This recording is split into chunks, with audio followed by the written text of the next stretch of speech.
Okay, it's been, I think the last we did was almost 2 months ago. So what we have to do is... We did the 30th, or I think even the 31st on the 10th chapter. Yeah, I think we did. Did we do Garuda? Did we learn about Garuda? I don't remember Garuda. I know we had done Kala, and as part of that was the Chakrabja Mandala. Correct. Yeah, I think the next one, Mrugendra of the 30th, we have to complete that. Pavanam. Avatamasmi. Yes. Yeah, you have to do that. Yes.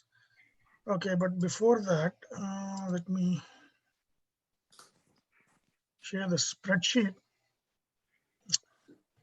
Since it's been almost 2 months since we had the last class, I want to go over the master key on how to understand, just so that we all come back to the actual important things that we learned and we need to learn in this chapter.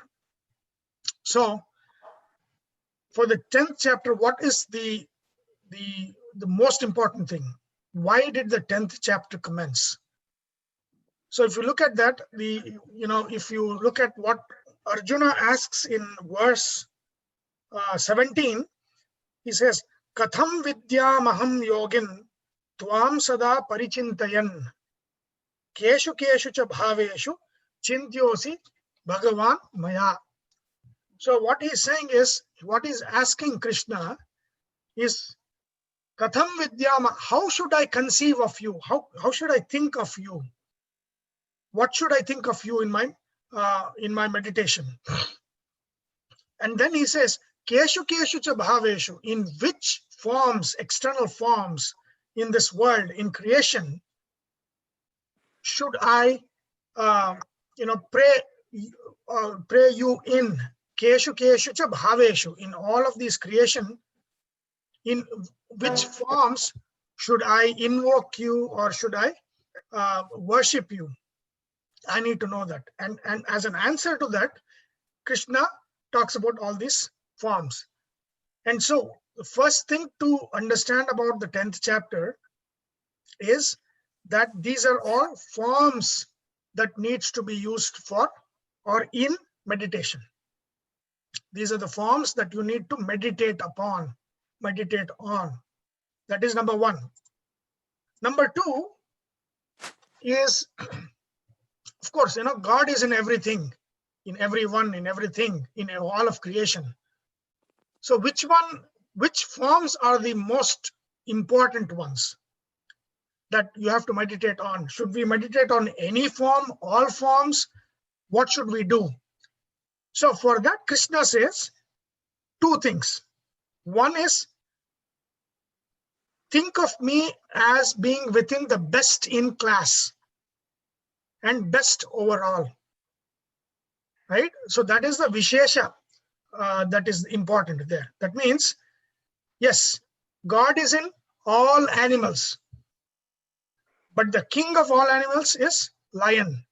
So he's saying, think of me in lion. Of course, even though I am in everything, in all forms, in all animals, think of me in lion, because mruganam cha mrugendroham. Right? So he's saying, yes, God is in everything, but worship should be done to the best of things. Worship not to the thing, but to my form within it. Right? My form within it, you have to worship. So there are two kinds. One is best in class. That means swajatiya. Swajatiya means same kind. Vijatiya means different kinds. That is best overall. So when we talk about, the lion, hold on, some people are joining. So when we talk of lion, he said mrugana. Mrugana means various animals. That means different animals. So that is vijatiya. Among different animals, I am in lion, and worship me in lion. Right? And swajatiya means among a certain class, like, where it says the first one is Adityanam Aham Vishnu.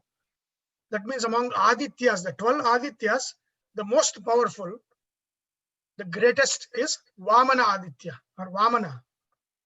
Or his Trivikrama form is called Vishnu. So among the 12 Adityas, I am Vishnu.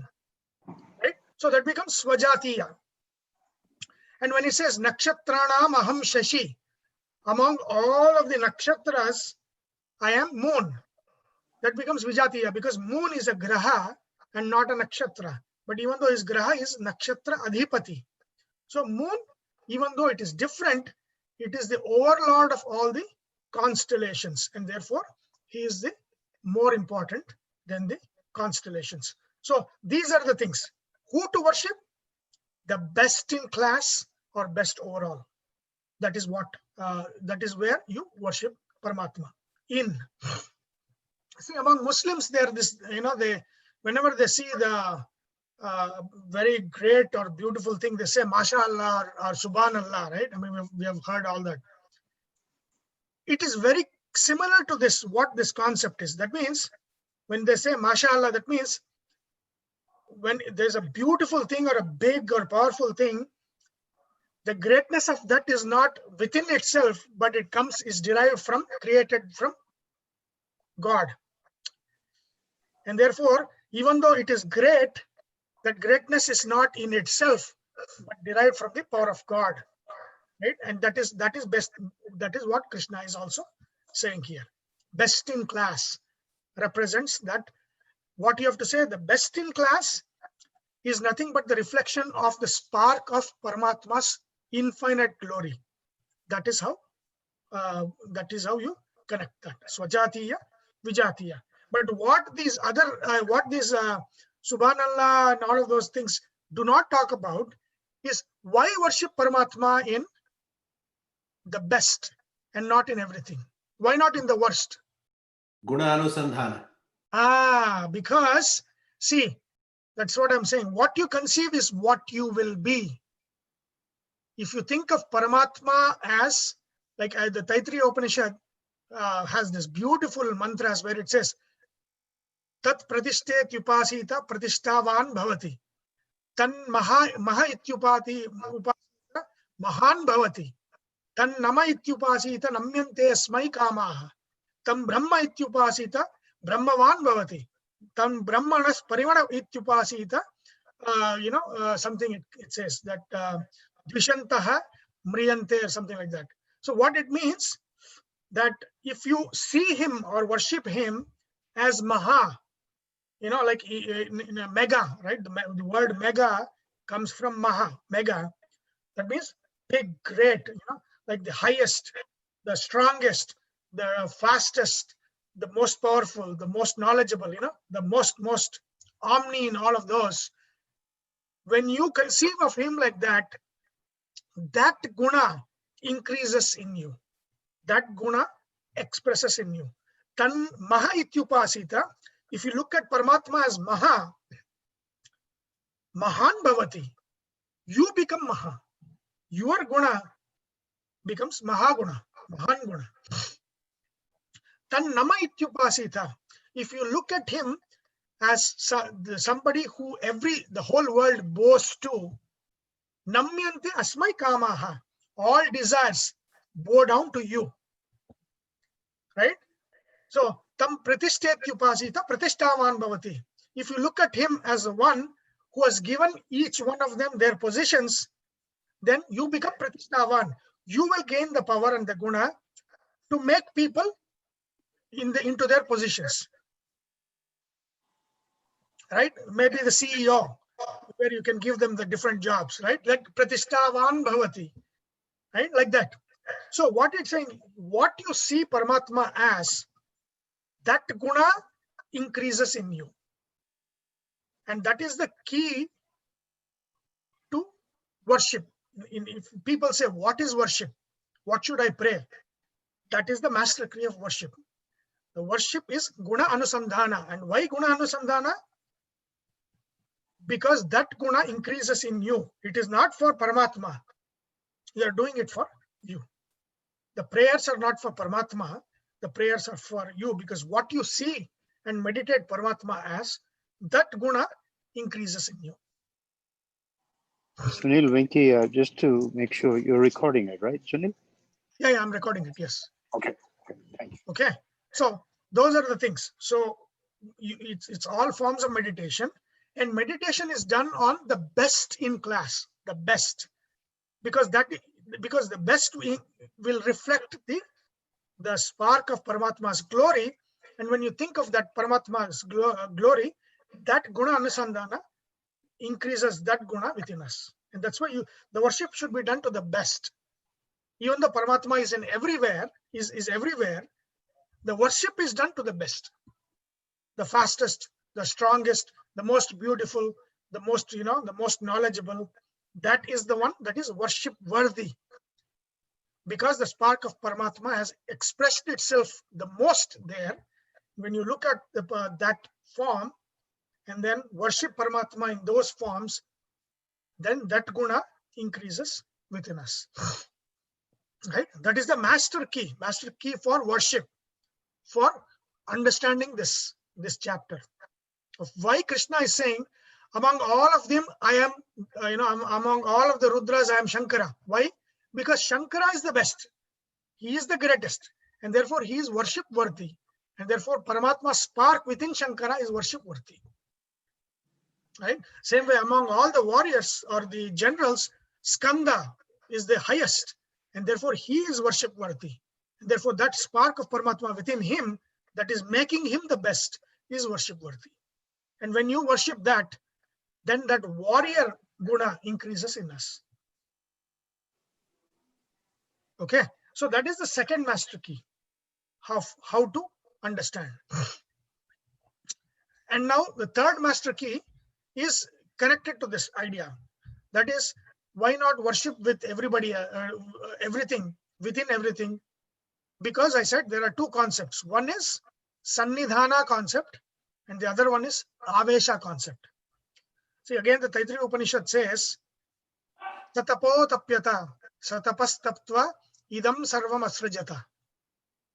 Yad tatsristva tadeva anupravishat, tadanupravishya satchatitcha bhavat. That means he conceived of this universe, and then he created, and what he created, he entered into.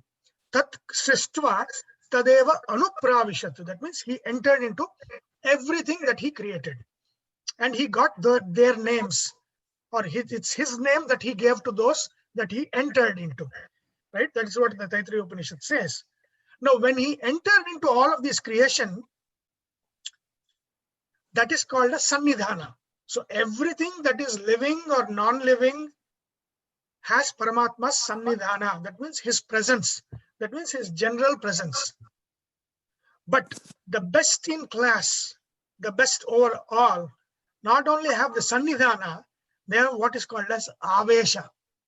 Avesha means there's a special spark of Paramatma that gets reflected in the best in class and best overall. The greatest people in these various activities are great because not just because of the Sannidhana, but also because of the Avesha. Okay.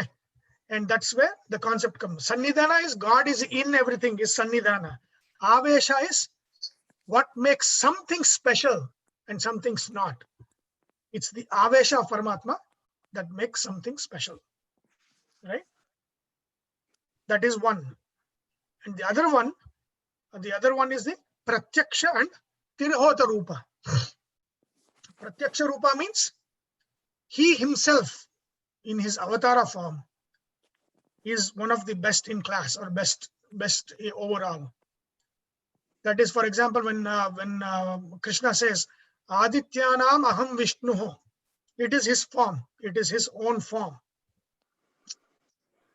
But when he says, Nakshatranam aham Shashi, moon is not Krishna. Right? Moon is not Krishna. But within moon, there is a Rupa called Shashi within the moon. That Rupa is called Tirhota Rupa. That means it is not Paramatma himself, but Paramatma's Avesha within it. That is worship worthy in these forms. So Krishna is talking about his own forms when he talks about Rama, when he talks about Vishnu, when he talks about Vedavyasa. He's talking about his own forms. When he's talking about, and the majority of the other people who are the best in class, they are not Krishna himself, but Krishna's avesha is in them, making them the best in class or best overall. So these are the two things that you have to, because many people have this when he says, among all of the nakshatras, I am moon. It means, is moon Krishna? No, moon is not Krishna. Moon is Soma. He's Pitru, he's among the one of the Pitru Devatas. So he's not Krishna. Then who is the Soma? What is the key to that? The key to that is to understand what is a name in the Puranic literature or Itihasa literature. Then you will understand. See, did you think that Shiva got the name? They did the naming ceremony and decided, okay, we will name him Shiva. Is that how Shiva got his name? How did Shiva get his name? How did Skanda get his name? See, that is the difference between Manushi Nama and Devi Nama. In our name is just a representation of uniqueness. This guy, right? But the name has no connection with who I am and what I am. No connection. Person might not have the name Anand, but Anand might not be Anand, right? Right? So he might not, he might not have a name which says something, but they might have its opposite character, right? So in us, name has no meaning in that sense that there's no connection to who we are. So that is Manushi Nama. That is how the names of human beings are kept. It is just for specifying a uniqueness, a person. But Daivi Nama is not. Do you think Indra got the name Indra or Purandara, because of some naming ceremony? No. Their name is who they are. Among the Devas, their name is who they are. Shiva is the name because that is what he is. Indra is the name because that is what he is. When we say that is what he is, what do I mean? It's either the guna or the karma. It is either the guna or the karma. Look at any name. Any name. It is either expressing a property or an activity or an achievement. Activity, achievement. Only these two. There is no third one. Take any name. Ananda. It's a property. Right? Sunila. It's a property. Venkata. It's a property. Right? Or I should say it's an activity. Right? Vem katayati. Papa. Papam katayati. Means he cuts, destroys the papa karmas. So it is an activity or some kind of an activity. Right? So it either represents a property or an activity or an achievement. That is what a name is. So I think that's probably how the scientific names are, like biological scientific names that you have. They represent some kind of a property, right? In Sanskrita, those names, the Daivi names are properties. So when we say, for example, Soma, Soma means what? Soma basically means mrudu, softness. So Saumya, right? We say Saumya. Saumya comes from Soma nature. Saumya means Soma nature. That means softness, mrudutana. Now, because it's a property, it is natural that the highest aspect of the property is not in that, but it's in the Paramatma. Right? When we say Indra is the leader, the king, yes, that is his property. He's the king of the three worlds. But who is king of kings is the real king. When we add real to all of this, who is the real king? Then it is not Indra. Then you come to Tad Srishtva Tadeva Anupravishat. That means he created Indra and he entered Indra, making Indra Indra. That means the real Indra is him. And from him, he derived the property and the greatness to be the king of the world. Therefore, Indra is Indra because the real Indra sat in him as the Avesha and reflected his glory through him. And therefore, Indra is Indra. Beautiful, in the Upanishad, Nityo Nityanam Chetanas Chetananam, and then Eko Bahunam Yo Vidadati Kaman. Beautiful. It says everything is Nitya. Nitya means there is no beginning, no end. Everything is Nitya. All the jivas are Nitya, all of those class of things that has no beginning, no end. But he is Nityaha, Nityanam Nityaha. He is the eternal among the eternals. Now it is kind of, eternal means one thing, that which has no beginning, no end. So how is there eternal? There is like a higher eternal and lower eternal, because having no beginning and no end is just one thing. You cannot have degrees of that. So then Nityo Nityanam, because that one which is independently eternal, the other one which is dependently eternal. Right?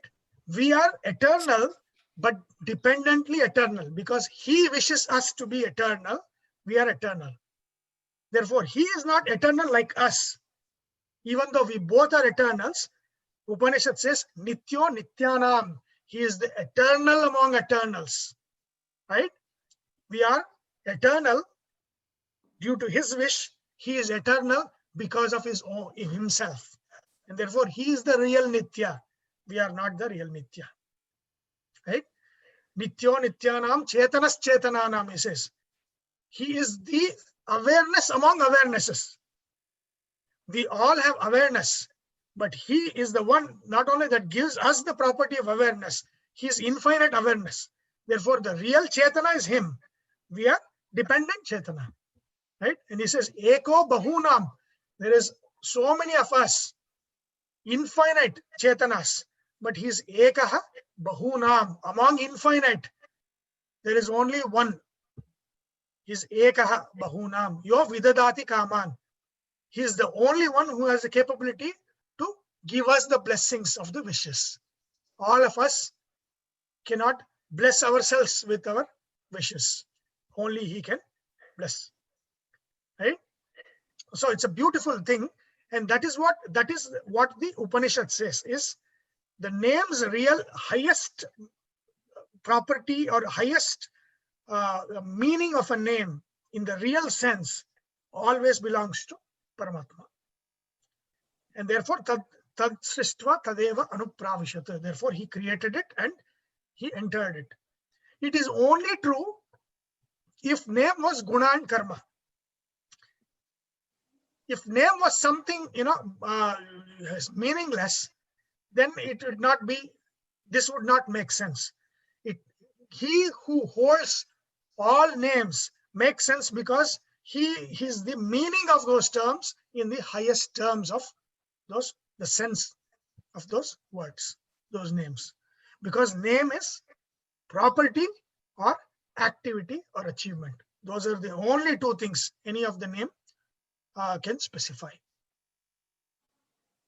Okay, any questions? So this is the must to understand the 10th chapter. If you know these 4 points, you are done. If you don't know this, it will be a lot of confusion because Krishna, you don't know that there's Pratyaksha Rupa, Tirhota Rupa, then you think everything is Krishna. And then if you don't know the Sannidhana and Vishesha or Sannidhana and Avesha, you'll feel like, why should I worship the best? Why not because God is in everything, why not worship everything? Right? That will come. So Jatiya Vijatiya, right? Best in class. Why worship the best? What is the concept behind that conception of worshipping Paramatma in the best? Because his spark is reflected. And then why 10th chapter? because these are the forms of meditation that one should meditate on. That's it. This is how Brahma Sutra is. This is top down. You know this master key, then go and study on these lines. Then you'll correctly understand. So Sunil, if somebody's name is Saumya, you have to be careful in marrying them. Because most probably they will be the opposite character, right? They'll be Krura. Yeah. So yeah, humans names make no sense. It is there is no connection to our character. Maybe when the character is developed, we should keep a second name of who, what your nature is, and then that will become the name. And yeah. Okay. So far, so good. Any questions? Very good, Sunil. Thank you. Okay, so this is the master key. You know this, you will understand the 10th chapter, and then you will understand the Vedic concept of worship. What is worship? Why these forms? All of those things. It's all in these 4 master keys. Okay, now let's go back to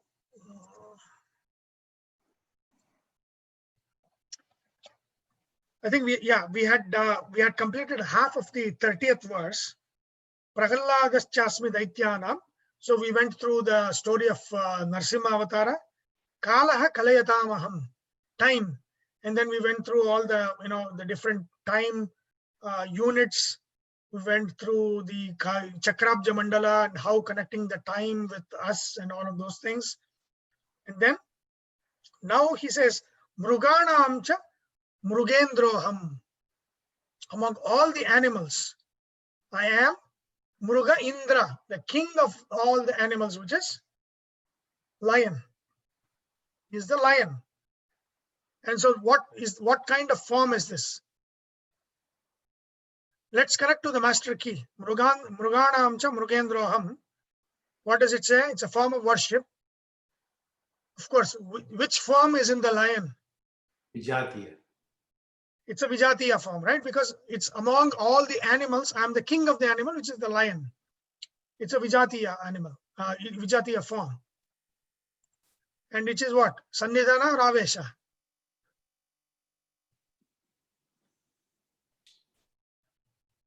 Avesha. Yeah, of course, Sannidhana is always there. Avesha makes it the best overall, right? It's Avesha. And then, of course, is the lion, Krishna is the lion? No. Oh. So Sunil, quick question. Yes.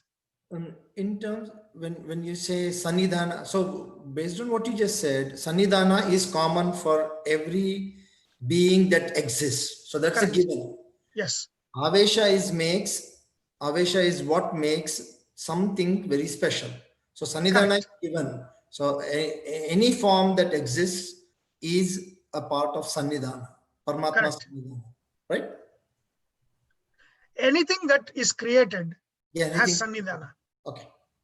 Because that's what, because it says Tat Sristva Tadevanu Pravishat.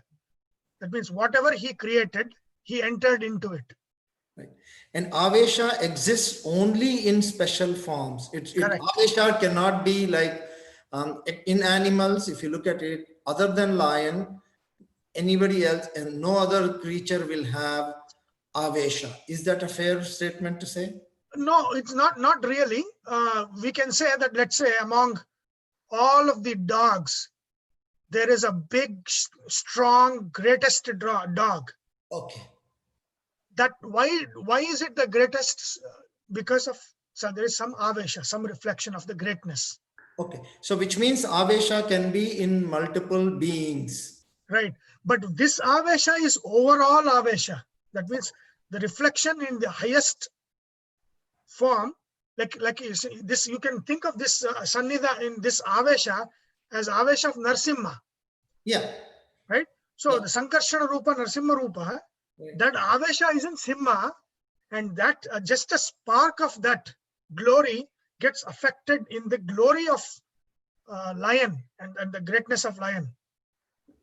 its strength, its agility, and all of those things, that reflects just the spark of the glory of Narasimha.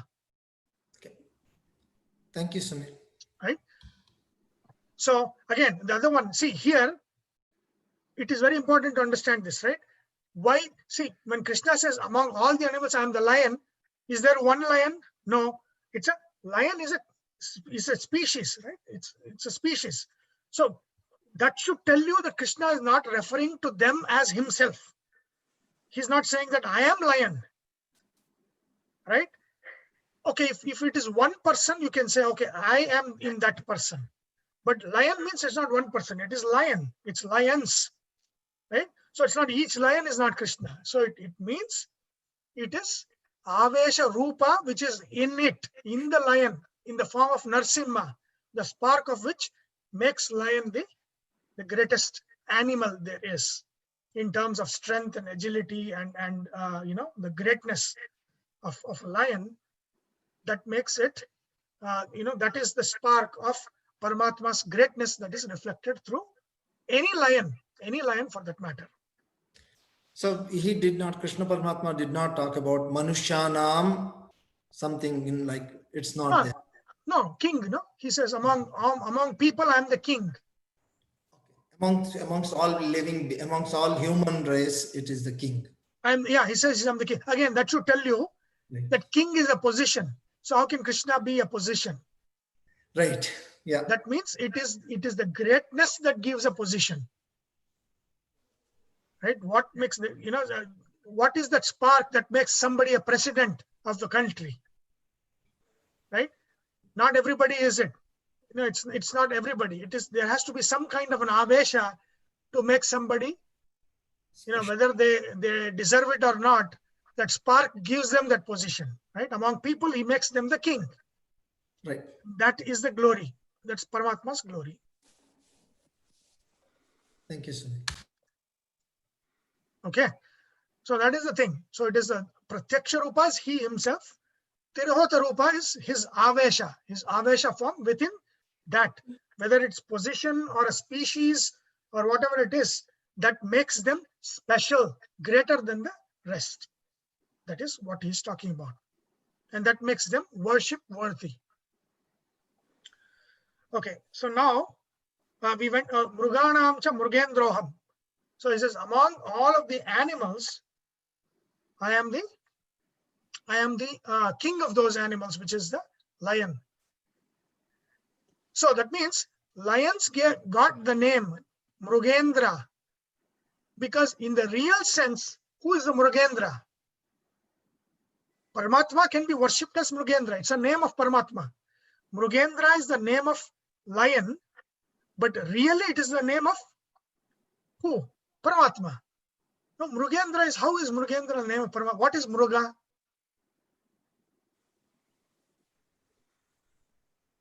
Deer. No, deer. Animal, right? And it's animal, and then also deer is also Mruga. Especially, but Mruga, where did Mruga come from? Do you know what is the Sanskrit name for path? Marga. Huh? Marga. Marga, correct, right? So how is so Marga is that which goes on the path or that which creates the path, right? That is Marga. Mruga comes from that which creates the path is Mruga, right? Mruga is related to Marga. Marga is Mruga. Okay, so he who gives all of us a path, he's the real Mruga. Or if all the devatas are the ones who give us the path, he's Devatanam Indraha, the king of all the devatas. So he's Mrugendra. Right? Now see how the name makes sense. In English, if we say he's the lion, then the etymology will not make any sense. But then when you come to Sanskrita, the Mruga has a guna. Mruga has a what is that?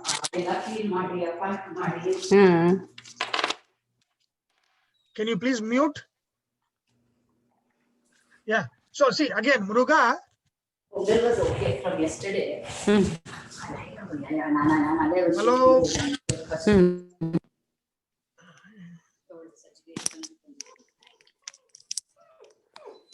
Who is that? I think it's Bhavna. She is the culprit. Bhavna, please mute. ಓಹೋ ಇದು ಅದು ಎಷ್ಟೊಂದಿದೆ ಮೊಸರು. Mute. Okay. So got it right? So Mruga comes from that which creates the path. So Devatas create the path for us. And then Mruganam Indraha, Mrugendraha, Paramatma is the one who leads us in the right path. And therefore he is Mrugendra. Right? So that is how you have to kind of interpret this. That is the form that Paramatma is in the lion. Okay, then Vainateyascha Pakshinam. Animals, and now it is what? Pakshinam, birds. He says, among the birds, I am Vainateya. Garuda, not Garuda, not the class of, not the species of birds, but Garuda, specific Garuda, the vehicle of Vishnu. I am the Garuda. The greatest of the bird is Garuda. Right? So who is this Garuda?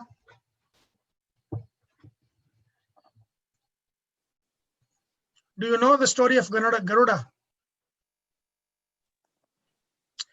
Okay, so Yes, the actual story is, I think, is listed in Bhagavata. We know. yeah, it is also in Mahabharata. A lot of stories.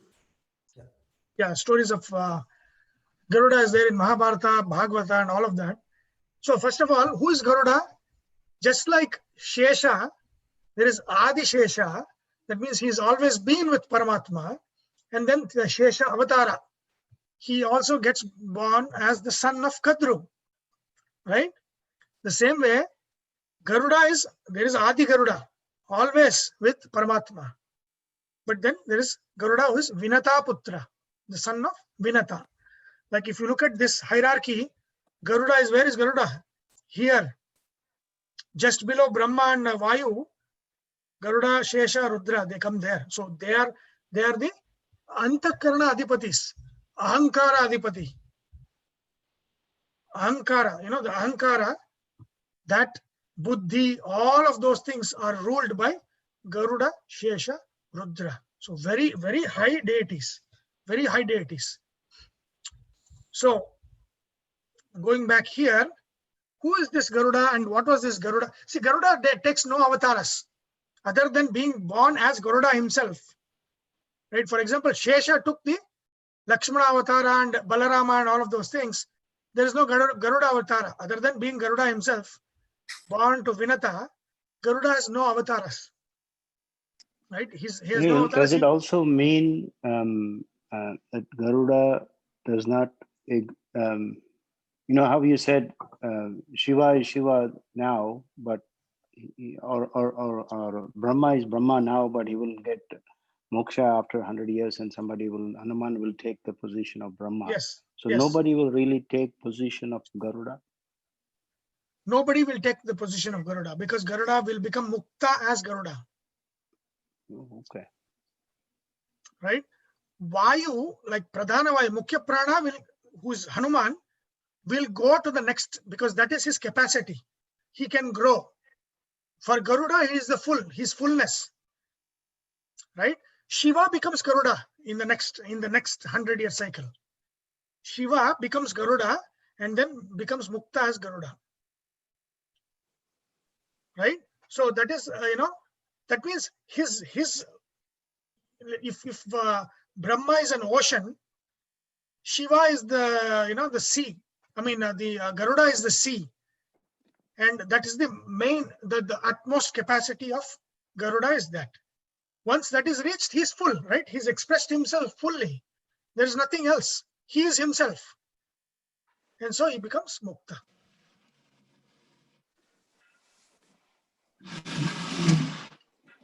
Got it? Yes, Sunil, I understand. Thank you. Yeah. Yeah. Okay, so who is this Garuda? Again, Garuda comes to earth as Garuda. So if you look all the so many stories where Garuda, comes to earth, goes back, as the vehicle of Vishnu, it's all, but he's in one form. That's it. There's no avatara for Garuda. So he's born as Garuda to Vinata. So Vinata, who is Vinata? She is the one of the wives of Kashyapa Rishi. So you have, I told you about the Sapta Rishis, right? Marichi, Atri, Angirasa, Pulastya, Pulaha, Kratu, and Vasishta, the first Sapta Rishis. Marichi's son is Kashyapa. Marichi's son is Kashyapa. And from Kashyapas, all the Devatas, Daityas, Asuras, everybody come from Kashyapas only. Because that is why he's the Prajapati. That means he is the original creator of all of the class. Their job, just like Daksha's job was to create, Kashyapa's job was to create. Right? So he married Aditi, Diti, these are all Daksha Putris. Daksha had a lot of daughters, and when they married Kashyapa, Aditi's sons became the Devas, the Adityas. Diti's sons became the Daityas. All of the Asuras came from her, right? The same way, Danu, Danavas came from her. Vinata and Kadru. So Kadru is the mother of all snakes. And we went through all, I think it's probably here itself, here, right? So we went through Kala Sarpa Yoga and list of Kadru's sons, right? All of this. Vasuki, when we were talking about Vasuki, I said the greatest among all of her sons is Ananta. Right? That is the Lord of Gravity. His name is Sankarshana, Akarshana Shakti. Right? In the directions, where does he sit? Has to be south, right? He's underneath Vishnu. No? You always start from east. So let's say east is Indra, southeast is Agni, south is Yama. Yama. Southwest is Nirati. West is Varuna. Northwest is Vayu. North is Soma or Kubera, both. Then up is Brahma. Down is Shesha. Right? Where is Shesha? Down direction. It is a lot of gravity. So that he's down direction. The one who gives the Sankarshana Shakti is Shesha. Right? So through Kadru, Kashyapa had all of the Nagas, of which the king is Vasuki. Right? Through Vinata, what happened was Vinata and Kadru were very good friends. They're like co-wives. And they wanted to kind of have, Kadru wanted to have 1,000 sons. And Vinata wanted to have 2 sons who are equal or greater in greatness than these sons of Kadru. And so they serve Kashyapa and then they get his blessings. And Kadru first has these 1,000 sons in all of these, from Shesha, Vasuki to all of those Karkotaka, all of those Nagas. And then Vinata has not had the son yet, the 2 sons. So in her anxiety, she breaks open the egg. So this is like, this is egg, not from the womb. This is from the egg. So she has 2 eggs. And because she was very anxious to have a son, she breaks open 1 egg. And her first son comes out half formed, not fully formed. Who is that son? He is Surya's charioteer. Aruna. His name is Aruna, half formed. Right? So what does he do? Aruna, he curses his mother. He says, you will become the Dasi of Kadru. That is my curse to you. You can close it. I put it in. And what is the, how is the, hello? And what is the Shapa Vimochana? How does this curse break? And he says, do not touch the other egg until it is fully grown and hatches by itself. And the son you get from that will break your curse. He curses her. Vinata goes away, becomes the charioteer of the sun, Aruna. So she lets the other egg be, and after 1,000 years, that egg hatches, and then from that comes Garuda, the greatest, one of the greatest of all of the Devatas. And all the Devatas are shaking. They don't know who he is, what has happened. And then, so he's the son of Vinata. And it so happens that, this Garuda is born after Samudra Mantana. He's not there. If you look at Samudra Mantana, Garuda is not there. Vasuki is there. That is the rope they use, right? The Kadru Putras are there. But these Vinata Putras are not there. In the Samudra Mantana story, Garuda will not come anywhere. Okay. So now, what happens after that is from the ocean, the greatest horse, the king of all horses, Uchchaishravas, comes out, right? The white horse.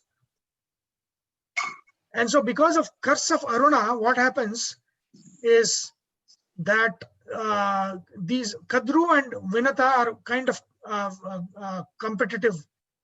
And they have this wager where, they say that this white horse came out of this ocean, and I wager that the tail of the horse is white in color. And Vinata says Vinata says it's white in color, which really is the fact. Kadru says it is black in color. And they say whoever loses becomes the dasi of the other.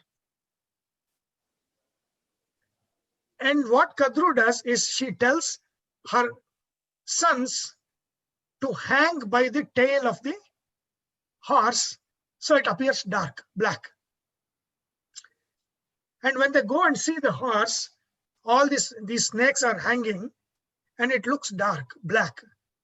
And Kadru says to Vinata, I won, look at it, it is black. And so Vinata becomes her dasi.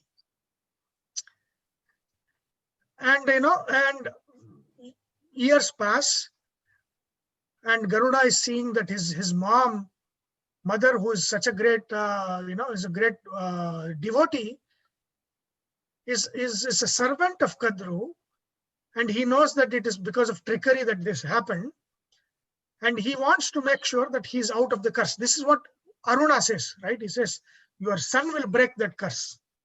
So he asks Kadru, what can I do to get her out of this curse, or get her out of this job as a dasi? And Kadru says, you bring the Amrita, which is in Indra, which is with Indra in Swargaloka. You bring that Amrita in the Swargaloka, give it to my sons, then she is out of this bondage as a dasi. So he goes. And if you look at all of the Rigveda mantras, whenever it talks of Garuda, talks of this incident of Garuda going to the Swarga and getting the Amrita. So when he starts going to Swarga, there is all ill omen in the Swargaloka, because everybody is there shaking, all bad things are happening there. And Indra is like, what is going on? Why is the whole world shaking? Then Brihaspati says, there is this big bird that is coming that wants to take the Amrita, the ambrosia. And so all the Devatas get ready to fight Garuda. And when Garuda comes to the Swargaloka, none of the Devatas can fight him. He defeats, including Indra, he defeats everybody. all the devatas are defeated, he takes the pot of Amrita, and he takes the pot of Amrita, and then he goes to Vishnu, and Vishnu is so so happy with what he's done. Vishnu says, you are always my vehicle. In this form, you become my vehicle as Garuda. And then what happens? Then Indra fights with Garuda. And what is Indra's weapon? Vajra. So he hits Garuda with Vajra. He will not even have one scratch. One feather falls down. Right? So this incident is called, in the Rig Veda, it's Tarkshaha Arishtanemi. It says Tarkshaha Arishtanemi. That means he is not even injured by the weapon. That Garuda is Arishtanemi. In the Rig Veda, this mention is there, right? And because of that feather, he's called as Suparna, right? Suparna. Garuda is also called as Suparna, right? And finally, Indra becomes his friend. And he asks him, Garuda asks Indra two things. One is, he says, see, I don't need this Amrita for myself. Because of this curse, I need to take them. And he says, I will take what I told them was, I'm going to get you the Amrita. I didn't tell them that I will keep it there. You can steal it after I give it to them. Indra says, okay, that works. And they become good friends, right? The other one is, he says, my greatest enemies are the snakes. Because Indra is the lord of nature, right? He's the ruler of nature. And he says, make snakes my natural food so that I can eat snakes, because it will become my natural food. So Indra gives him that. And, and from there, that onwards, Garuda becomes the nemesis for all the snakes, right? Then he takes the Amrita and gives it to all the Nagas, and then, and takes Vinata away from that bondage. And he tells them that, you have to go, do the Shuchi, you have to take a bath, a purifying bath, and then come have the thing from the Amrita. And when they go and come back, Indra would have stolen it. Right? And so both the things happen. Indra did not want to give the Amrita. And what happens to what happened to the thing? They got Visha, not Amrita. Snakes got Visha. Right? And then he became the Arishtanemi, because unhurt. Garuda, who is unhurt. That is the thing. Okay. So Garuda is a great, highest deity, one of the topmost. And this story establishes him as greater than all of the devatas, and is the lord of the Buddhi Tattva, Ahankara Tattva. Right? And that is the story. And if you look at, when they do Naivedya, have you observed? When you do Satyantvartena Prashinchami, right? Then they say, Amrutam Astu. Whatever food items, Amrutam Astu. And then what do? They do this kind of, 1 second, let me see. I have to, the mudra, I'm trying to get the mudra. It is like this. It is the adar. There is this adar mudra. They do like this, right? Amrutam astu. They show this mudra. Okay. And then they show the Tarksha mudra, which is like this. This is the Garuda mudra. Got it? Why they show Garuda mudra?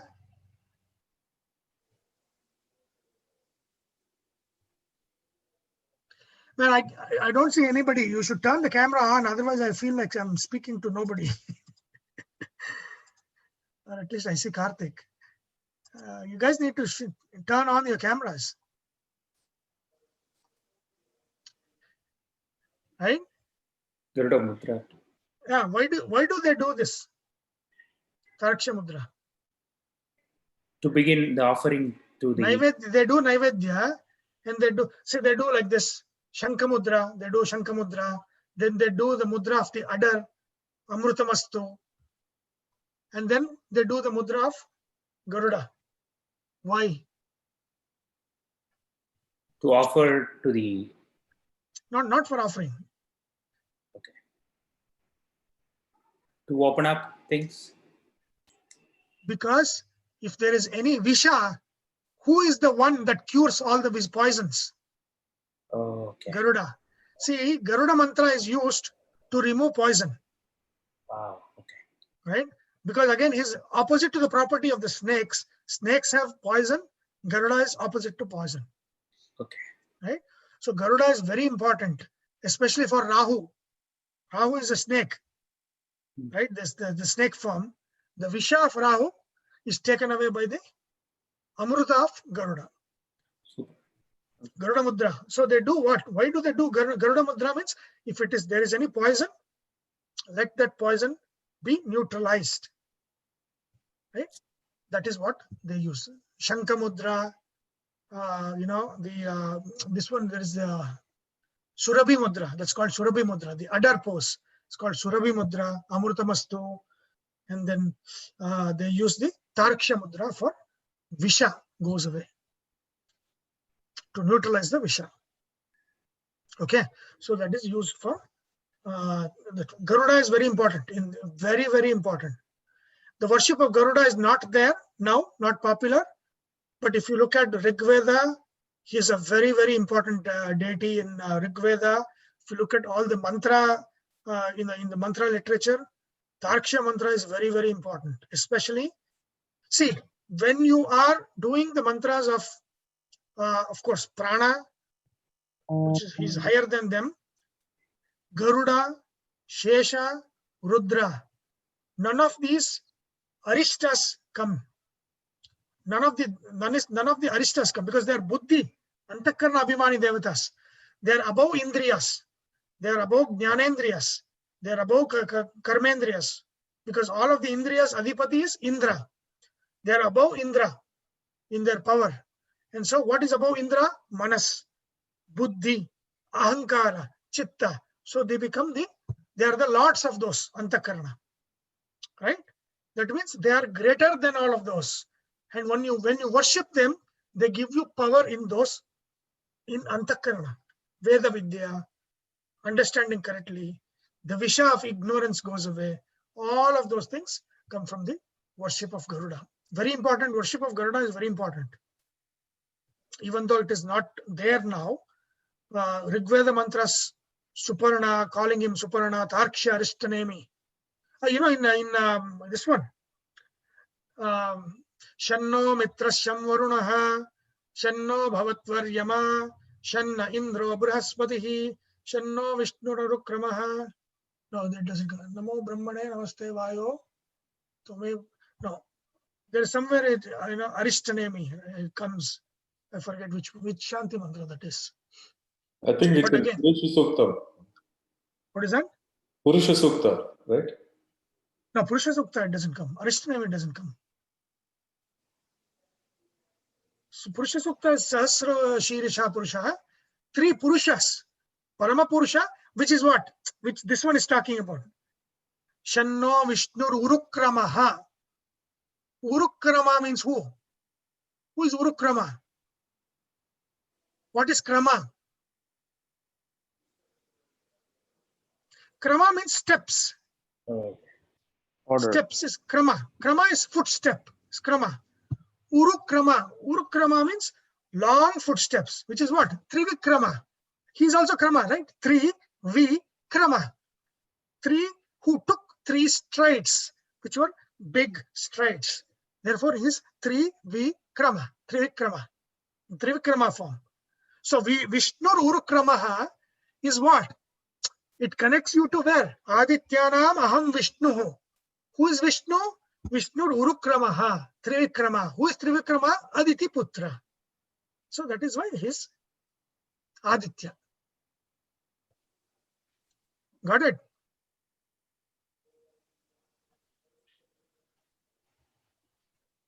Okay. So now, I think Brother Aruna, Suparni, Garuda, and Devamrita, none healers of poison. Tarksha, right? He's the healer of poison. And also,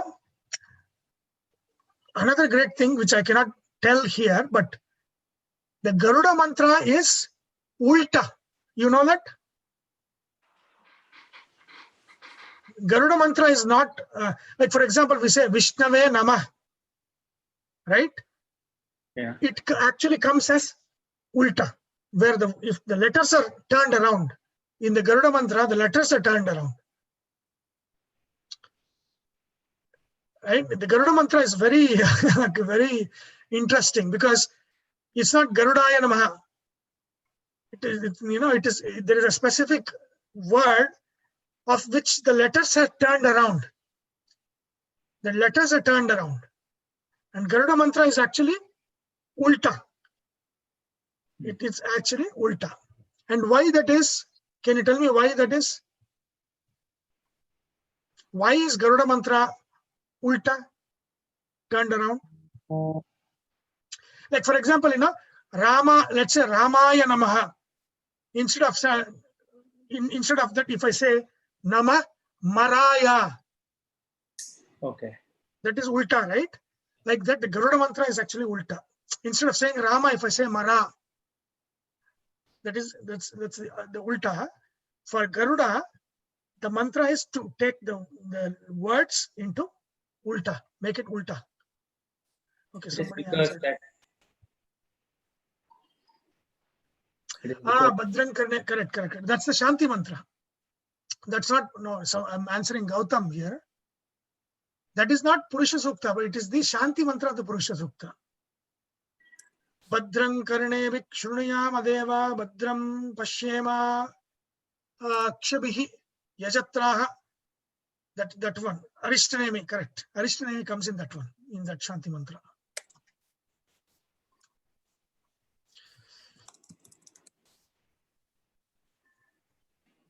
Okay. Where was I? you were asking. Yeah, the mantra, right? The mantra is opposite. The opposite for why? It's related to astrology. That's why I'm telling this. because it's Rahu goes reverse. Because Rahu is ulta. And whenever you do Garuda mantra, Rahu attacks it and makes it opposite. And when he makes it opposite, it becomes the correct form of the mantra. So that's why you should chant it opposite. Oh, super. Right? And that is, again, that is a pointer to when Rahu is affecting a chart, doing the mantras opposite. For example, instead of saying Ramaya Namah, if you say Namah Maraya, that works better than that one.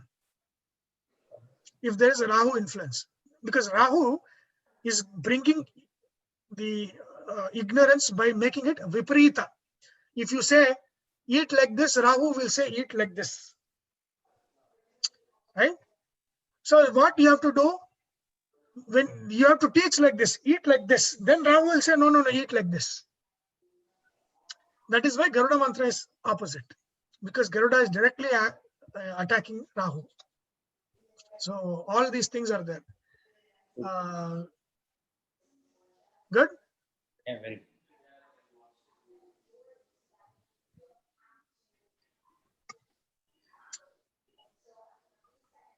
Okay, next. Any question about Garuda?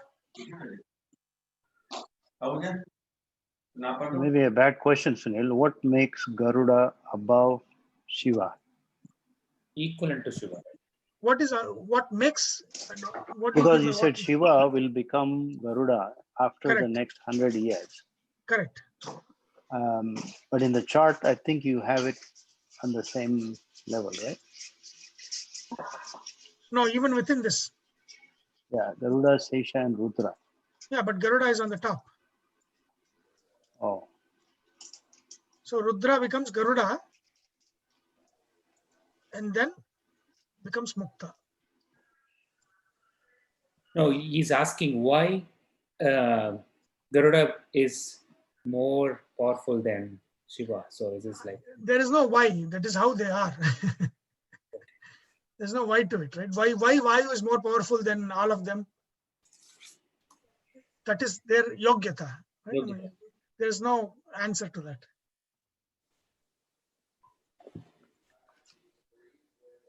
so? That's, I mean, this is where this thing comes into picture, the Vaishnava and Shaiva. So if you go to any Vaishnava temple, at least in Tamil Nadu, you don't see any Shiva. They have only Garuda. That's not Vaishnava. That is Sri Vaishnava. Sri Vaishnava. Yeah, Sri One Vaishnava. school of Vaishnava. Shiva has to be worshipped. There is no other. He's Antakarana Adipati, Ahankara Adipati. That means he is the one who is the giver of knowledge. Ahankara will block knowledge. So you need to pray. What is the formula? Bhaskarat, what? Arogyam Bhaskarat Ichet, Dhanam Ichet, Utashanat, Jnanam Maheshwarat Ichet, Moksham Ichet, Janardhanat. If you have no jnana that comes from Maheshwara, where is moksha? Okay. Why they didn't? I mean, like, so that's how It is one. There are so many different things in India. So it is. But when you understand correctly, you will know that each deity has its own power. Blessings that they have to give.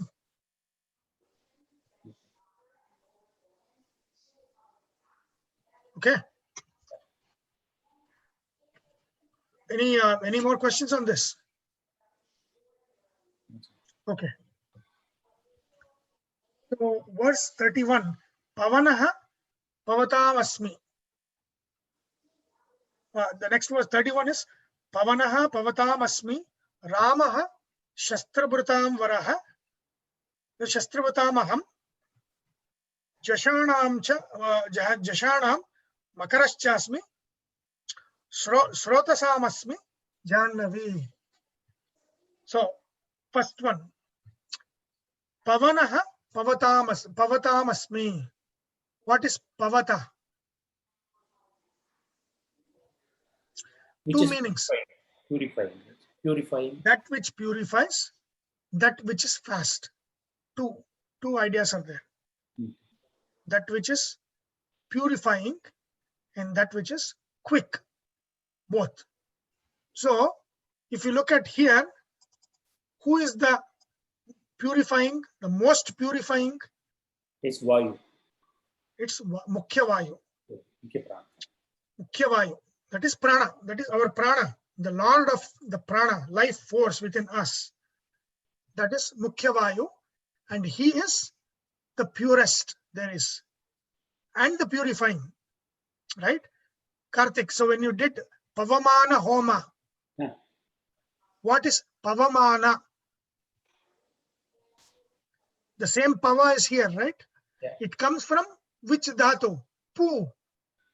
English, pure. Same dhatu. Pure is also Pu. Pu, Pava, Pavamana. Pavamana means he who is pure and he who purifies. That means it's a purificatory ritual. It purifies, right? In the end, he says, right, all of these aristas, if anything is there, it is all gone when you do this yajna, right? So that is Pavamana. So Pavanaha, Pavatamasmi.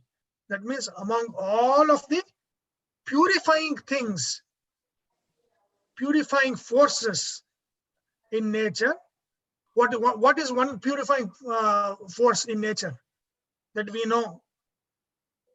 It's air. Water, right? Fire. Fire, yeah. Oh, yeah. Fire, right? So that is purifying. Again, like you said, water is used for purification, right? All of this, that ritual that you do. Apavitra pavitro va sarvavastan gato biva, and then you're sprinkling. Yasmaret pundarikaksham sabakya bhyantara shuchi, and then pundarikaksha.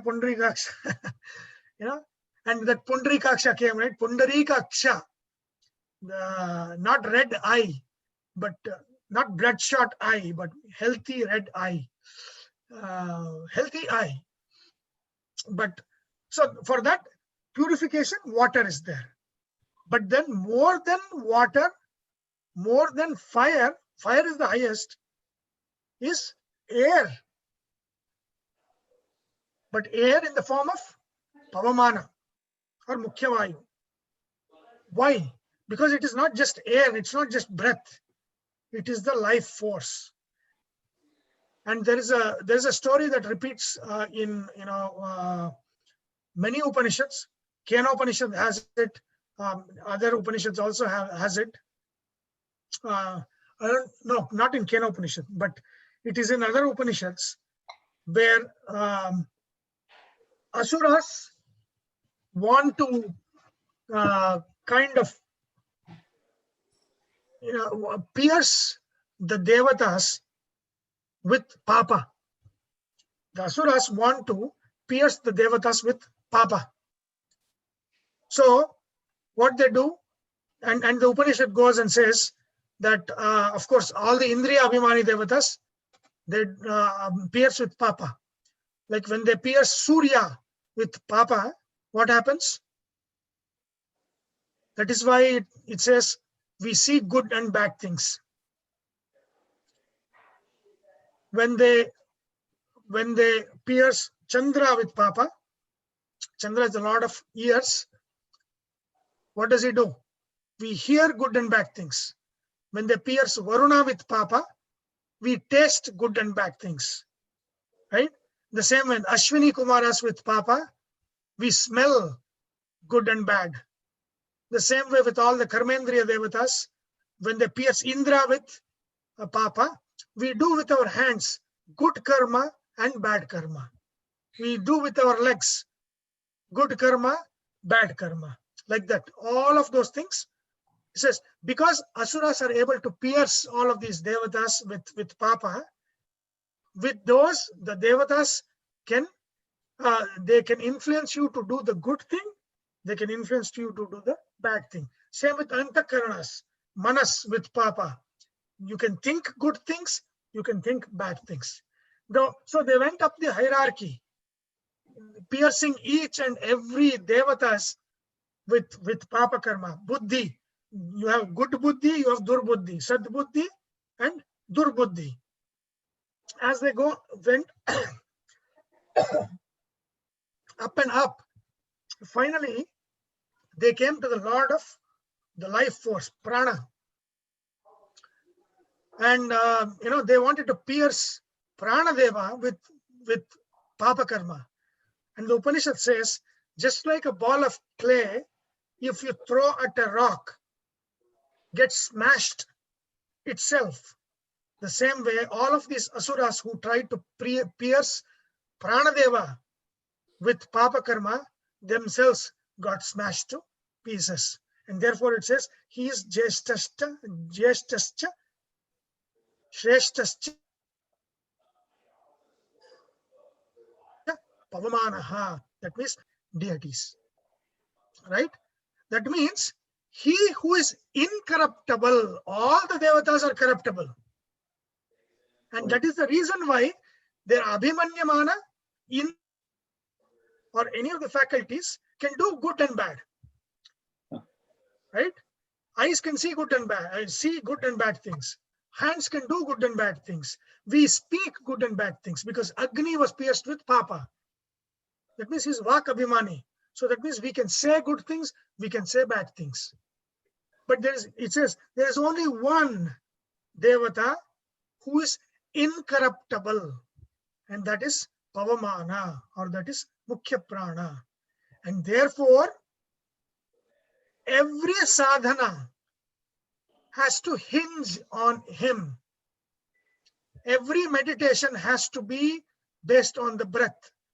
There is no other way. You cannot think of thoughts and all, nothing. They will lead you astray. Your worship should be through Pavamana. Your meditation should be through Pavamana or the Prana. Only then all the other deities will come under control. Otherwise, they will not come under control. So he becomes the highest idol through whom to approach Paramatma. Right? Remember, Karthik, they were saying, you worship Rama through Hanuman. Yeah, Remember? That is exactly this concept. he said that. Right? Because any sadhana without breath doesn't go anywhere. Breath has to be there. Breath is the hinge. It is like everything is moving. There is only one that is like a rock standing there. What do? You hang on to it. For a sadhana, who should you hang on to? Prana. And that prana in our body is the life force, and the life force that is coming through the nose as breath. Right? So the highest form of sadhana, the path, every path goes from prana as the breath. There is no sadhana without breath being involved. There is no sadhana. Any sadhana that breath will be led astray because it can be corrupted. Breath is the only one that is incorruptible. But when we do chanting and also like say Gayatri mantra or Mrityunjay mantra, any mantras, we focus mostly on the mantra than the breath. So how do we? Of course, we do Om 3 times before we start and all that. You can. I think when we were talking about mantra japa, we were saying that you can actually sync it with your in-breath and out-breath. Okay. That we need to focus. That needs to develop over the period of time. Correct. So once anything that is focused, like if you look at martial arts, fantastic. They say when they hit you without the breath being involved, there's no force in that hit. But when they bring that prana behind this, and in the out breath, they take in breath, and in the out breath they hit you, it force multiplies. And the martial arts, when the artists who are in the highest thing, the black belt, one hit, that's it. Right? So you look at them, all of them, their fighting is effective as long as it is connected to the breath. It is not unconnected. It's unconnected to the breath. There is no force. There's no power. So the power comes from prana. The power comes from prana. Okay. So yeah. So every sadhana has to go through that. Right? So pavanaha pavatam asmi means among all the purifying things, the most pure is vayu or mukhya prana. Or among the fastest things, quickest things, the most quickest is Vayu Deva. He is the Lord, the Vayu, all the Vayus are Lord of activities, Lord of movement. The Lord of movement is the one who is the fastest. Even when we think it is movement, right? Yeah. It's Manas Chalana. That Manas Chalana doesn't happen if there is no Vayu. In the body, Vayu is nothing but electrical activities, right? Muscular, neural activities. That activity is itself Pranadeva. Okay. Pavanaha, Pavatam-asmi. So I still remember that. I think I already told you. Yudhishthira says, the Yaksha Prasanna, it comes. He asked one question, beautiful question. How we have nine dwaras in the body, but still Yaksha Prasanna asks, what is a beautiful thing in life? He says that, Yudhishthira says that the prana, even if you have 9 dwaras, but still holding in the body, that is the beautiful thing. That is a beautiful thing on any human. That's what he says. Yeah. Yeah, fantastic. Fantastic one. Oh, amazed with that description. Yeah. And also he asked what is another beautiful thing? He says, after knowing all this, but human thing that he he's doing everything. He's acting everything in that he's doing it. That's what makes me think that unknown of any Wonder. It's a wonder. wonder. Yeah, yeah. Okay. So Pavanaha, Pavatam Asmi, Ramaha, Shastrabhrutam Varaha. So this is, what is this one? Yeah, Dasratha Rama. I believe. That is Pratyaksha Rupa. Just like Vishnu is a Pratyaksha Rupa, Rama is a Pratyaksha Rupa. And Rama is what? He says, Rama Shastrabhrutam Aham. The one who is the holders of the weapon. See, Skanda is among the generals, I am the Skanda. Rama among all warriors, I am Rama. Beautiful. Beautiful. Right? This is the first time he is talking about Rama in whole Bhagavad Gita, I believe. First time, right? He never talks. I mean, even in Mahabharata also, he never, that word doesn't come. It's the first No, time. Mahabharata it comes. It comes, huh? Mahabharata is there. But this is, Ramaha Shastrabhrutam Aham. Among the one who carry weapons, that means warriors, I am Rama. Who is this Rama? Of course, the story of Rama we all know. Again, it's this one, right? It's the Surya Vamsha. Yeah. The two Vamshas, Surya. Chandra Vamsha is Krishna, Surya Vamsha is Rama. Started from who? We talked about Kashyapa, right? Vinata, Kashyapa, and all of those things. So Kashyapa and Aditi had this one, 12 Suryas, right? 12 Adityas. First was Indra, last was Vamana, Trivikrama. And then Vivaswan was one of the sons of Aditi. So Vivaswan is nothing but sun, Surya Deva. When we say Surya Deva, we refer to Vivaswan. When we say Aditya, we refer to all the 12 of them. Okay. Surya Deva is Vivaswan. So now Vivaswan, Vivaswan's son, like we talked about, Shani, Yama and all that, right? He has Sanya, whose son was Yama, Yamuna, right? All of those. And then Chaya was, we had Shani, and then Tapati, and then Manu, Savarni Manu. Here it is for Sanya, Vaivasvata Manu. Yama, Yamuna, Vaivasvata Manu. Right? So Vaivasvata Manu, his name was Shraddha Deva. He is the first one. He is the first Manu of this Manvantara. He is the first Manu of the Manvantara. He is the ruler of this Manvantara. He is the king, right? He is the one who is the king during Matsya-avadhara. So in the Matsya form, Vishnu rescues him from the flood. Right? So that's Manu, Vaivasvata Manu, Vivaswan, Shraddha Deva. Okay. So his son is Ikshvaku, the first king of the solar, the Surya Vamsha.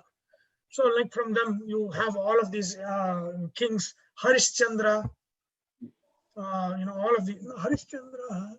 No, I think he's Chandra Vamsha. No, not Raghu, Sagara, definitely Sagara. Right, we had the Bhagirathi, right? The Ganga coming down of Ganga, Kapila, the story of Kapila when we were talking about story of Kapila, and then Amshuman, Dilipa, Aja, Raghu, right? Raghu Amsha, Raghu. Raghu is nothing but the great grandfather of Rama. So you have Raghu, Aja, Dasharatha, Rama. Raghu, Aja, Dasharatha, Rama. Why it is called Raghu Amsha?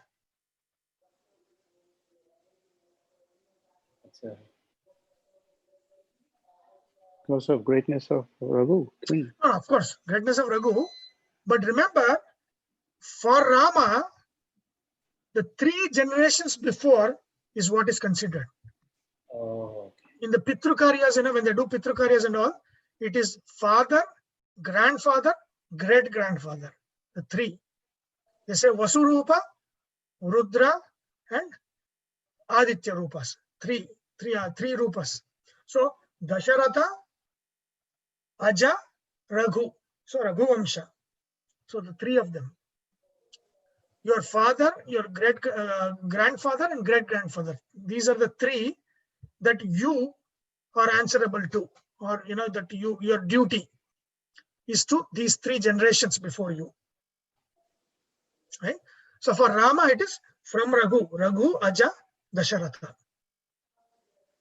Right? And then of course we know about the story of Rama, Sita, Lakshmana, Bharata, Shatrughna, Ravana. This is very important avatars, right?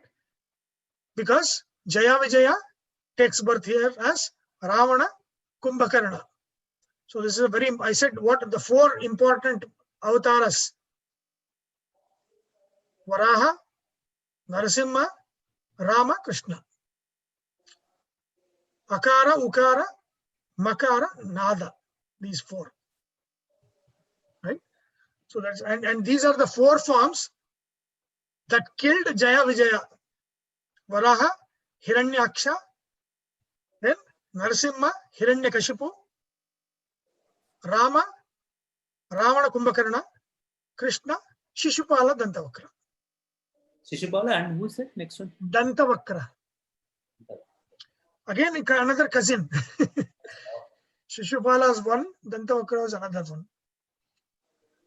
So that's why these are the very four important forms to worship, because they represent the four parts of Omkara: Akara, Ukara, Makara, Nada.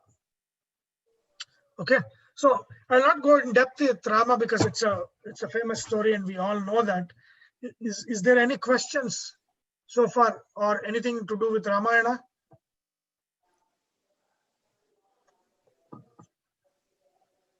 Sunil, this is Gautam. Was there anything special about the way Rama handled weapons that makes it come out in this sentence? The way, he was the greatest wielder of the bow. Oh, which actually, very important point here. What is the natural ninth house, Karthik, to you? Natural ninth house, Dhanurashra. What is the Dhanus? This thing. Bow. Oh, yeah, bow. Whose bow is Saranga. that? Ramas. Saranga. What is it? What is that, Venki? Is it Saranga? Rama's bow. Yeah. No, I don't know. Is that the name? Name. I don't know the name. See, remember, Dhanurashi rules what? It's the natural ninth house. It is Dharma, house of Dharma. It is also Agni Rashi. That means it's a warrior. See, it is those that protect Dharma bearing weapons are in the Dhanurashi. Those that protect Dharma with knowledge is in the Meena Rashi. Amazing. Two wings, knowledge and power. Both are needed. Both are Guru's Rashi. Both are needed to protect Dharma. Dhanu Rashi rules what? Police, army, all of the judge, all of these, and generally our elders, they're all shown by the ninth house, natural ninth house, Dhanu Rashi. Right? So any problem with Dhanu Rashi, what is the worship? Rama. Kodanda Rama, the weapon bearing Rama. Kodanda Pani, right? He who has bow in his arms, that is the Rama. Right? One arrow, that's it. The target will be hit. Right? That makes him the greatest warrior. Right? And so Rama is the ruler of Dhanu Rashi. Dhanu Rashi represents Rama, his aspects, his guna. So people who are born of Dhanu Rashi usually are one word, one thing, and very conscious about virtues, doing things the right way, especially if it is good, the placements are good in Dhanu Rashi, that is very good. These are the people who are the upholders and keepers of dharma through force. In the Meena Rashi, upholders and keepers of dharma through knowledge. Both knowledge and force needed together. As Sattvic and Rajasic. Yeah. Both are sattvic. Both are sattvic. Okay. So any problem with Dhanu Rashi, what should you do? Worship Rama. Rama Taraka Mantra, things like that. That's enough to clear the Dhanu Rashi. Krishna clears the Meena Rashi. Oh, okay. Yeah. So all of those things are there. All connections are there. Right? Okay. So, Shastra Bhritamaham, Jashanam Makaraschasmi. Again, here Jashanam means fishes. So among all of the fishes, he says, Makara is crocodile or alligator. Again, it's Vijatiya. It actually has two meanings. One is the whale. In the sea, it's the whale. In the river, it's the alligator. Both of them are used, Makara. So you can take both. Alligator is the highest among all of the sea creatures, the water creatures in the rivers, in the lakes, and whale is the highest among all of the sea creatures, and therefore they reflect the glory, my glory, in their power. Okay, so Jashanam Makaraschasmi, Srotasamasmi Janhavi. What is Srotas? That means that which flows. Flow. Yeah. Srotas means that which flows, which is rivers. Among everything that flows, I am Jannavi. Who is Jannavi? Ganges also. Ganga. What is the story of Ganga? Bhagirath, and during the It starts flowing with process, Sagara, right? Jahanu Maharshi swallows her. Starts with Sagara, and we have already learned the story of Sagara, his two wives Sumati and Keshini, and how one of them will have 60,000 sons and the other will have that one son, and Amshuman. And then Sagara does this Ashwamedha Yaga. Horse is stolen. It is put in Kapila Ashrama, and their 60,000 sons go in search. They cross the ocean, right? And that's why ocean is called Sagara. They make the path, and they come to Kapila Ashrama. They see the horse. They think Kapila stole it, and then when Kapila opens the eyes, they are all burned down to ashes.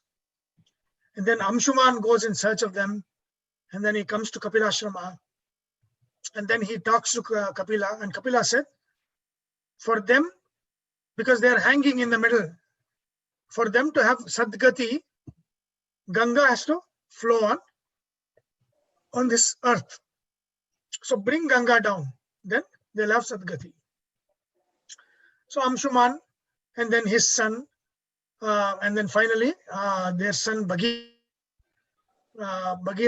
it's called Bhagirath Prayatna, right? He does extreme effort, and then finally brings the Akasha Ganga that is already there in Swarga down to earth, and as it flows, the sons of Sagara, they get Sadgati, and so Ganga. That's the story of how Ganga came to earth, right?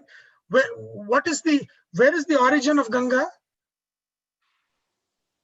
I think Swargaloka, right? Yeah, but Swargaloka first, where does it come from to Swargaloka? From Shiva's head. From Where does Vishnu's it feet. come?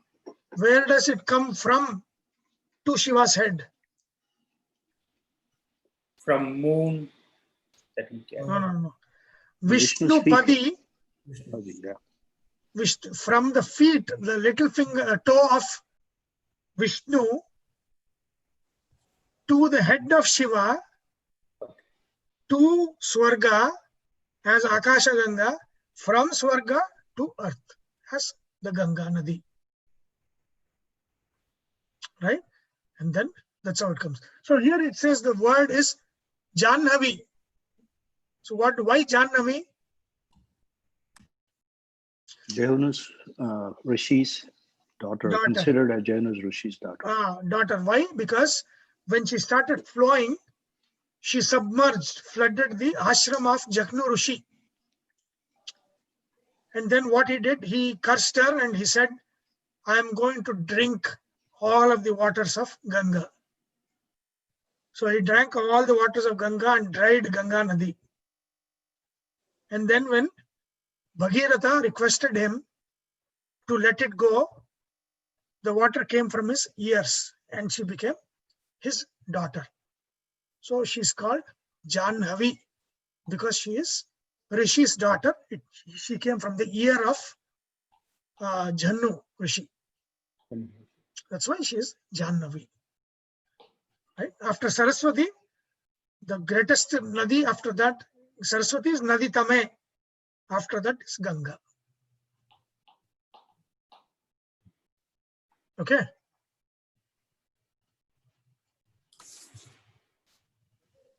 Any questions on Ganga? If the greatest river is Saraswati, why in the shloka, among all the flowing, is Janhavi, not Saraswati?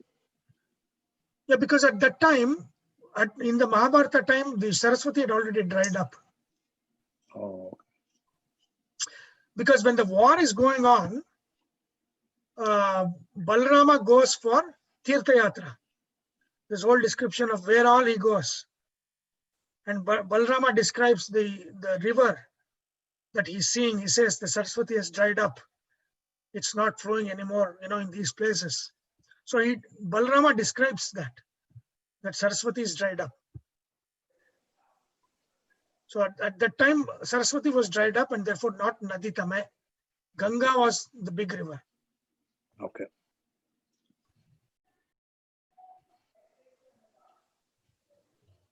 Okay. So I think it's already 12:18. We'll probably stop here.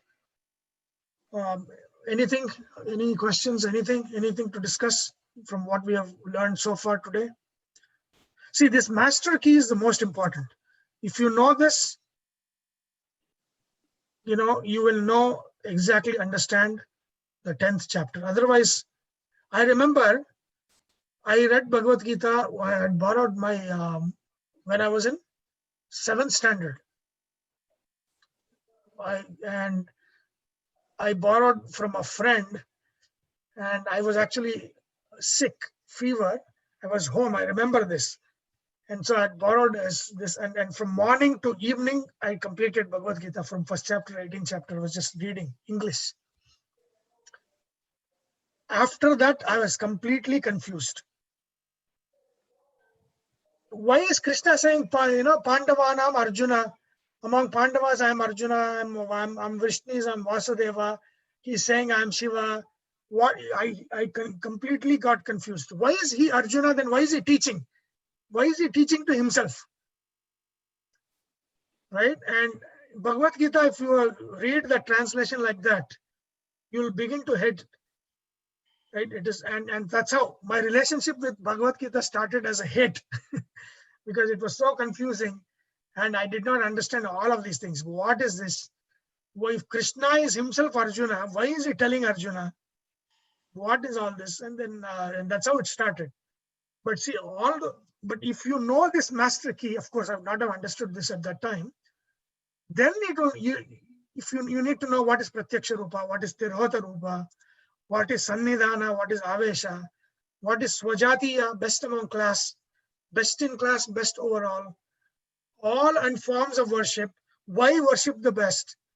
Then you will know, oh, okay, Arjuna has Avesha, special Avesha of who? Nara, Nararupa.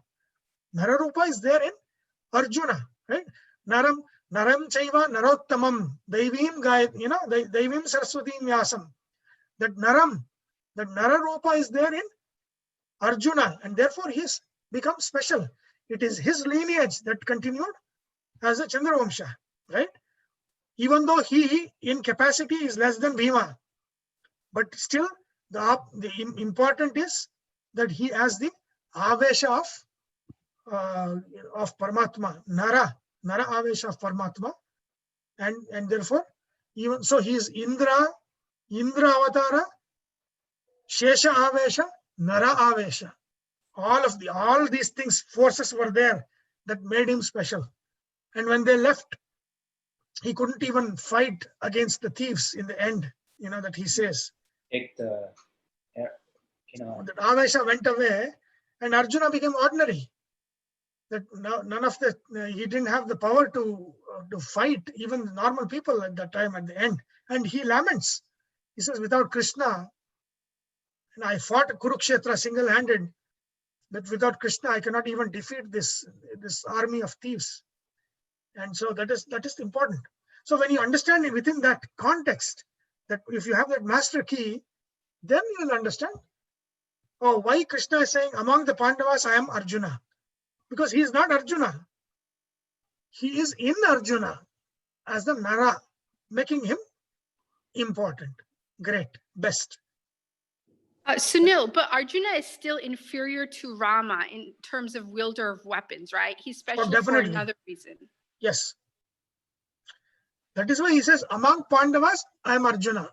He doesn't say among the weapon-bearing warriors. Among the warriors, Rama is the highest. No other weapon-bearing warrior other than Rama. he told in front of Sunil, on the chats, there is one question regarding Garuda Purana. Maybe you. 1 second. Why is it that the Garuda Purana is the one that describes what happens? No, that's the question that Garuda asks to Vishnu. Because, he says that I've seen in the Narakaloka people suffering, but I want to know why all of these things happen. Why do they suffer? What happens after death? And that's how it starts as a conversation between Garuda and Vishnu. And that is the only Purana that deals with it. No other Purana deals with it. And of course, there are little bits and pieces, but exclusively and especially the Pretakanda. That is what they have the Purohits come and they tell the story in the first 10 days. Is that Pretakanda of Garuda Purana. Basically, why? Why do they do it? Vairagya Pada. That means Vairagya. So, you start thinking about the meaning of life and not be, kind of go with the flow, because these are the things that shakes you up, and you think about the meaning of life, what you're doing, why are you doing what you're doing. Those questions should come up. And, and that's very, very great Purana. Sunil, when you just mentioned that, I could not totally get that, that Arjuna was not able to fight some thieves because he said Krishna Avesha is not there. No, it doesn't say, no, Krishna is not there with me. Krishna is there, not there with me. So if there is an Avesha in an Amsha or a spark that goes with the Jiva, is it permanent or is it not? It's not permanent. It's not permanent. No. See, sometimes what happens is during a certain circumstance or during a certain fight, that Avesha comes in and they fight like no other. They'll be the beast. But once it passes, that spark is gone. They become ordinary. They themselves don't know, how did they fight like this? They don't know. Right? That is Avesha. Yeah, so that's what I wanted to know. Is Avesha a temporary phenomena, or does it go with the Jiva from the time it is born to death? No. That is Sannidhana. Sannidhana is always Sannidhana there. is there. Yeah, Sannidhana is there. I understood that. Sannidhana is there. Avesha is there. Of course, it can be from birth to death, but it can also be temporary. Okay. It can also be temporary. Yeah, that's what I wanted to understand that one. Yeah. And if you look at Arjuna, Arjuna, Hanuman was there in the flag. Krishna was there with him. Nara Avesha was there. So he was the man of the moment. He was the man that was there to propagate the lineage of the Kurus. And with all of the support, he by himself didn't do anything. Of course, I mean, he was Indra, but without Hanuman, without Nara Avesha, without Krishna next to him, Arjuna is nothing. Right. Without Krishna's guidance, basically. Without Krishna's guidance and saving him and during important junctures, there's nothing. And of course, Arjuna knows that, right? Yeah. When he is defeated after the Kurukshetra war by these thieves who snatch the cattle and go away, he's unable to get that back. He's unable to win them. And so he laments, without Krishna's guidance and without Krishna being there, I cannot win this against these guys. So at that time, the Avesha is gone for him. Yeah, so that prompted me to think, and then is the presence of Avesha and how long it sustains. Temporary or fleeting. Yeah, I mean, again, think of this. I mean, normal, there might be somebody, think of a cricketer, right? At some point of time in their career, they are invincible. And then after something, they're ordinary. What happened? There is an Avesha at that time that made them great. After that, it's gone. Not just cricket, in any sport, music, or any artist, anything, right? They'll be in the prime of the career, invincible. But suddenly they're gone. They cannot recreate that magic. So was that magic theirs? No. That's a good question. Yep. Yeah. So then, see, the whole Vedanta is asking this question.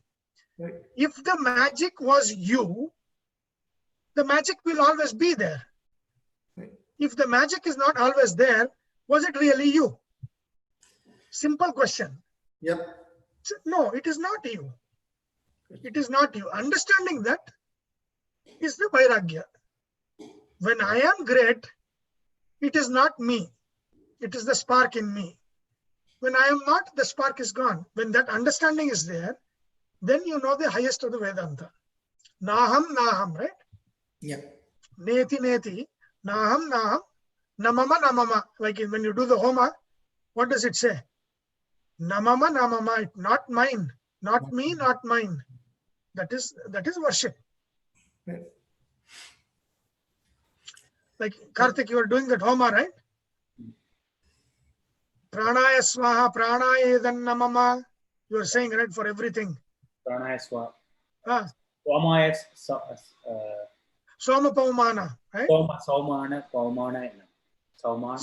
paumanaya swaha namama. It says it's not mine. It's not me, it's not mine. It is for Soma paumana. Right? So that is the thing. That is important. That is what it's trying to tell you. It is not in you. I mean, it is not you. It is the Avesha, the spark in you. When it is there, you are achieving. When it is gone, you are no longer achieving. That's it. You are the same you. But the touch is gone, that form is gone, that creativity is gone, that everything is gone because of that. Right? Same thing with they're beautiful at one point of time, and you see them now. Is that them? Is she the heroine 30 years ago? Yeah. Oh, no. Wow, look at her now. spark is gone. Right? But that's like that. Anyway, any other question? Okay. It was really good examples, the cricketer and the beauty. What example? The two examples were very good, made the point very clear.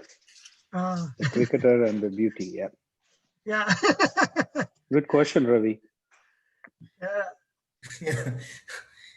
Yeah, so it's interesting. Like, I mean, so like Sunil said, when you close your eyes and start thinking about this at a detailed level, in depth, right? A lot of things start revealing, and then say, yeah, it is temporary, it is fleeting. So it is temporary, it is fleeting, and that tells you it's not you.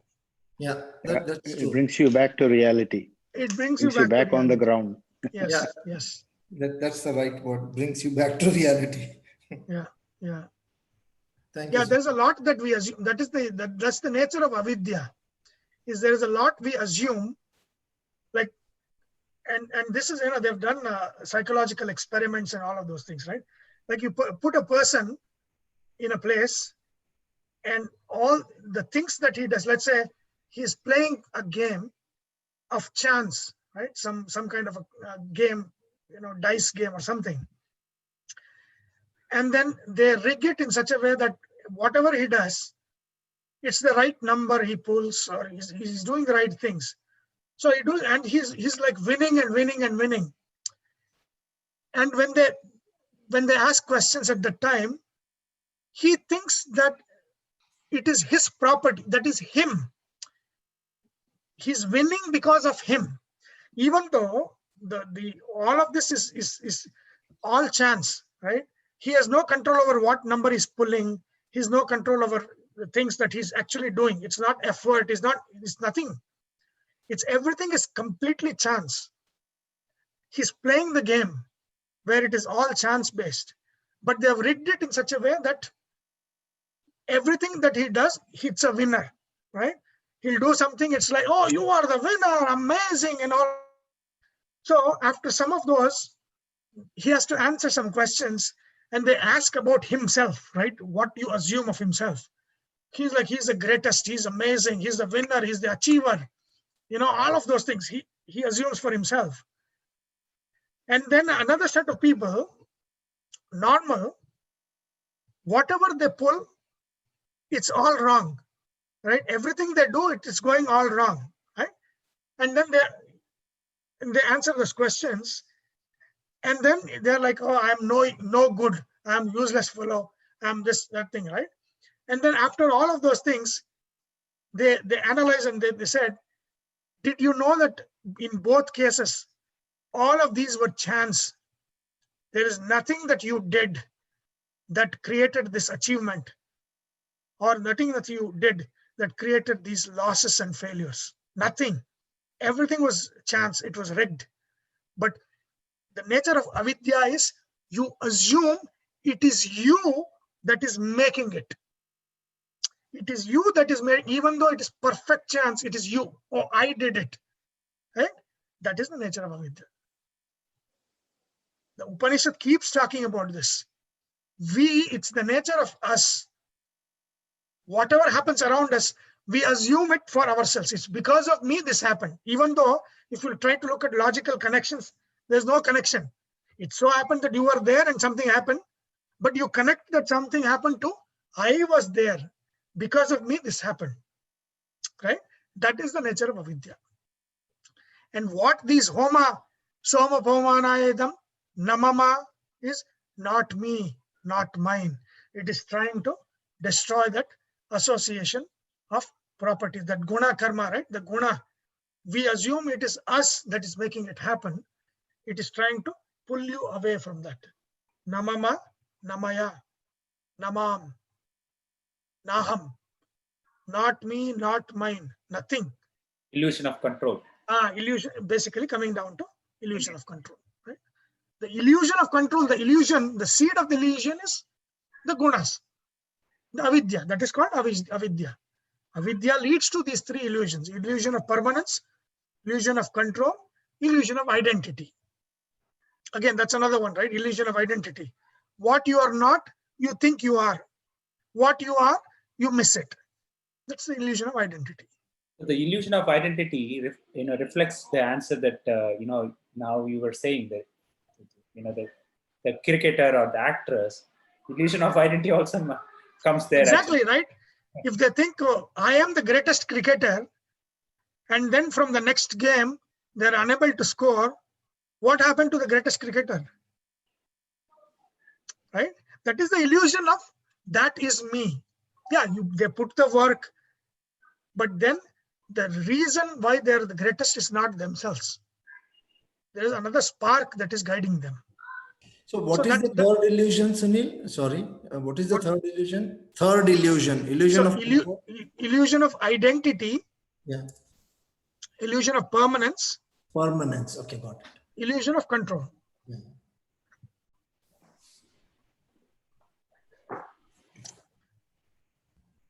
Okay. Any more questions? Hopefully, Excellent. you recollected everything that we did. We did a lot of detailed learning of all the previous shlokas. So hopefully that master key will be helpful. I think there should be. Do you have master keys for all the previous chapters also, Sunil? Sorry to ask. No, I need to make, because why I am making this master key. Yeah. Is now you guys are paying $100, so I have to start preparing for the 10 big ideas. So it will be the 10 master keys. Okay, that's true. So, but it is not for just one chapter. It is for 10 master keys for understanding the whole of Vedanta. Whole of Vedanta. So I'm kind of putting these things together, because now, I am on the hook now.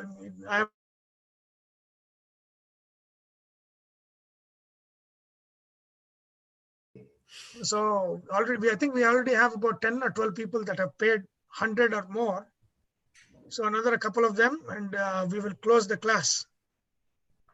And there'll be no recording. So it's you join, you learn that master key, or that's it. You will not have access to it. When are you going to start that, Sunil? Probably December. It's 2-hour class. Okay. Or I'm assuming it's middle of December? No, because a little earlier, I think. I will ask for, to see which date works. Because I'll be out of town until middle of December. Oh, okay. But after that, you're back? Yeah, by 15th.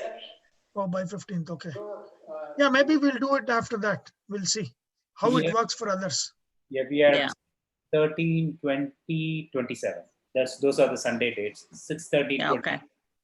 Maybe 21 or 22 we'll do. We'll see. Depending on, because of COVID, I don't think people are traveling too much. Yeah. So, yeah. But it'll be like master keys like this. There'll be 10 master keys, starting from the basic to all the way. If you apply that key, you'll understand Vedanta. So it will give you kind of full clarity on what is Vedanta, if you have those keys. Basically, that's what the Matrix movie is made out of, that concept, maybe. The key maker. You are the key maker. Yeah. I have to make 10 keys now. Yeah, good connection, man. I mean, that was Matrix maker.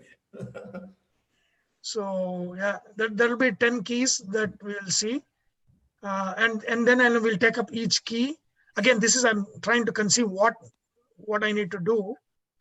Each key, and then how it connects to Upanishads, how it connects to the ideas in the Puranas and all of those things, and then how it connects to us and what we do and all that. So that is my idea of the class.